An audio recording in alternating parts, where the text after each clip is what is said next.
Hello guys, good afternoon po sa inyo lahat. Kumusta po kayo dyan? Pasensya na po kahapon naputol ang ating live kasi sa ating mga panahon na nagkagipit po tayo kaya ang ating CPI na shutdown po dahil na po kaya hindi ko po na pansin na kunti na lang pala ang battery ko noon kaya naputol ang live natin kahapon. Pasensya na po kayo guys.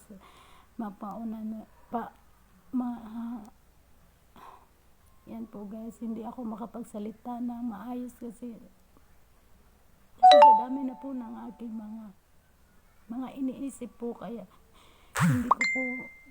hindi ko po maipaliwanag sa inyo guys.